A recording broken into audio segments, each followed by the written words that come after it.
Bueno, Rafa. Hola María, ¿qué tal? Pues muy bien. Bueno, estamos aquí porque tú has venido a Madrid a grabar unos contenidos para la Escuela de Osteopatía de Madrid sobre el sistema renal y sobre las disfunciones y cómo pueden ser tratadas desde el punto de vista osteopático, ¿no? Entonces, en este espacio, pues lo que pretendemos es un poco explorar cuáles son las diferentes patologías, problemas de salud, disfunciones que podemos tratar desde esta metodología. Tú que llevas tantos años en esto y ahora nos contarás un poco tu experiencia, ¿no? Y lo que nos quieras comentar sobre tu trayectoria profesional, me gustaría lo primero de todo saber o que nos contaras cuál es la diferencia entre patología y disfunción, que a veces eso no se tiene claro y al final en la disfunción es donde nos movemos nosotros, ¿no? Efectivamente. Bueno, pues me alegro mucho que me hagas esa pregunta, la verdad, porque hay que tenerlo claro a la hora de abordar un paciente en consulta, un paciente que llega a una consulta de osteopatía. Sí, yo llevo trabajando muchísimos años, quizás más de 22 años con la osteopatía, y quizás también, porque lo he sufrido en primera persona, pues tengo claro lo que tengo que hacer y lo que no. Cuando hablamos de patología renal, para eso están los patólogos, la palabra nos lo dice, ¿no? Patología renal para el patólogo, en este caso es el nefrólogo, ¿no?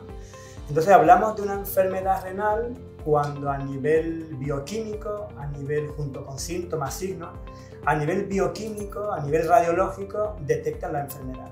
Una analítica alterada, un hemograma, una urea, una creatinina, y el nefrólogo dice hay una insuficiencia renal, luego le pondrán nombre y apellido, ¿no? Claro. Eso es una patología renal. ¿Qué hacemos en estos casos? En primer lugar es un tratamiento médico. Luego hablaremos de la osteopatía, que por supuesto puede ser como parte complementaria al tratamiento médico. Fuera de lo que es una fase aguda del dolor, por ejemplo en un cuadro febril, una pielonefritis, un cólico nefrítico agudo, evidentemente no deberíamos hacer tratamiento manual, ¿no? Es un tratamiento puramente médico. Pero sí es verdad que cuando el riñón se va deteriorando progresivamente, que llegamos a lo que se llama una insuficiencia renal crónica, ahí sí que la osteopatía tiene un papel importante, es complemento al tratamiento médico. De hecho, al menos por el sur, donde yo estoy, hay asociaciones, asociación ALCER, que es una asociación de lucha contra las enfermedades renales, y hay fisioterapeutas y osteópatas trabajando con estos pacientes de insuficiencia renal, incluso pacientes post-trasplante del riñón, ¿no? Debido a las consecuencias que conlleva este proceso. Es una patología renal. ¿Podemos trabajar con ella? Sí, como te indico y repito, fuera de la fase aguda del dolor y como tratamiento complementario. ¿Hablamos de una disfunción, María? Pues eso sí es puramente nuestro campo. A veces el paciente manifiesta una serie de síntomas que inicialmente no lo vamos a achacar a un problema renal. Imagínate, a modo de ejemplo, ¿no? Tengo dolores articulares, ¿no? O tengo tendinitis de Aquiles que van y vienen, el supraespinoso que no lo relaciono con un problema biomecánico en la cintura escapular.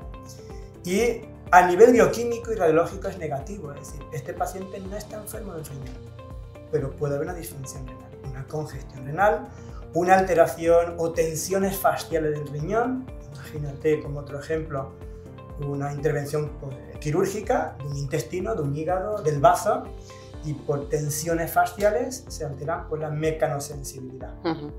Tenemos síntomas en la fosa renal, tenemos síntomas en la parte anterior, pero no hay un órgano enfermo. En este caso puramente es un tratamiento osteopático. Como tú bien sabes, el abordaje osteopático va en función a normalizar ese equilibrio neurovegetativo, sistema nervioso vegetativo, simpático y parasimpático, a nivel fascial, a nivel venoso, a nivel arterial, a nivel linfático, y en definitiva pues disminuir esa mecanosensibilidad, esas aferencias nociceptoras que llegan a nivel central, ¿no? Que lo hablamos ahora como una sensibilización central. Eso es. ¿De acuerdo? Eso fundamentalmente es la diferencia, ¿no? Después, en las disfunciones viscerales, en este caso el riñón, pues bueno, curiosamente, recientemente tenemos un par de casos ahora donde no es una enfermedad renal, pero se cataloga como una alteración del riñón y es las llamadas las nefroptosis, que son más frecuentes de lo que pensamos. Y las nefroptosis, como su nombre indica, es un riñón que sufre una caída, literalmente. se describe la literatura médica, grado 1, grado 2 y grado 3, ¿no? Aquí no hay signos bioquímicos, ni radiológicos. Bueno, radiológico tal vez que puedan ver que el riñón descendió, pero a nivel bioquímico no hay nada. Es decir, te pueden decir, tengo un dolor en el riñón, tengo un dolor hacia la ingle, y como no hay datos bioquímicos, te pueden decir, tu riñón está funcionando bien. Esto es una disfunción renal. Esto conlleva lumbalgias, y si recordamos un poco la anatomía del riñón, detrás de ese riñón que pasa todo el plexo lumbar, pueden aparecer cruralgias, meralgias parestésicas, problemas de aductores, tendinitis o pubalgias, y es de origen visceral, en este caso el riñón. Claro, pero esta es la cosa, ¿no? Que luego en consulta, cuando te viene el paciente, a veces viene con unos síntomas que a priori tú no identificas, claro, o no lo relacionas con un problema que viene derivado de la esfera renal, y ahí está. Claro, sí, ahí hay que tener en cuenta, bueno, para eso está nuestra anamnesis, ¿no? Es decir, Exacto. desde cuándo te ocurre, si esto es recurrente o no, si es de larga evolución y achacado a un plan mecánico o no. Es decir, he estado haciendo un sendero por la montaña y tengo un dolor en el pie. Bueno, lo está achacando a un plan más mecánico, ¿no? Nosotros nos referimos a ese paciente con la patología crónica. Es decir, tengo tendinopatías de repetición, a veces en el hombro, a veces en la rodilla, a veces en el tendón de Aquiles, y ahí sí que hay que hacer un diagnóstico diferente. Visitó usted al médico, se hace usted una analítica, sí, está todo correcto. Bueno, pues esto es para nosotros, ¿no? Y cuando hablamos de esa disfunción, en este caso mecánica, de la movilidad del riñón, hay test tan simple como un lift visceral, ¿no? Donde le quitamos esas aferencias nociceptoras, haciendo un lift de esa vista, de ese riñón, cómo la ciática mejora. Esto lo vemos todos los días. Yo les digo que lo pongan en práctica. Y te puedo asegurar, María, que una de las patologías que vemos mucho en consulta, que son las ciáticas, hay ciatalgias que sí, que pueden ser de origen discal, y de hecho muchas son de origen discal, pero siempre, casi siempre, por no decir siempre, encontramos alguna disfunción visceral, porque si tú haces un láser, ¿no? Todo el mundo conoce el test de láser, y levantas un riñón, un intestino, y ese mejora, está claro que hay una relación. Veremos dónde está la relación, pero la hay. Es decir, no podemos quitar el riñón del medio o el intestino del medio cuando te está dando un test muy simple, algo positivísimo, ¿no? Eso es disfunción también renal, ¿vale? Y luego, cuando hablamos de patología renal, que hay una alteración bioquímica, sí es verdad que hay una sintomatología que asienta en el aparato locomotor. Nosotros como osteópatas y como fisioterapeutas, pues bueno, somos un poco expertos, entre otras cosas, del aparato locomotor, ¿no? Tal cual. Y vamos buscando o viendo, o los pacientes llegan con problemas del aparato locomotor, aunque sí es cierto que cuando llevamos muchos años en la osteopatía, el motivo de consulta ya va cambiando, ¿no? Problemas que dismenorreas, o tengo problemas con sequedad del riñón, o tengo cefaleas, bueno, pues es bueno. Pero sí es cierto eso, ¿no? Cuando te llegan síntomas diagnosticados de una insuficiencia renal, yo siempre le pongo una regla mnemotécnica en el riñón, ¿no? Si tú pones renal, como tal, la R, dice, esto es una regulación. ¿Qué regula el riñón?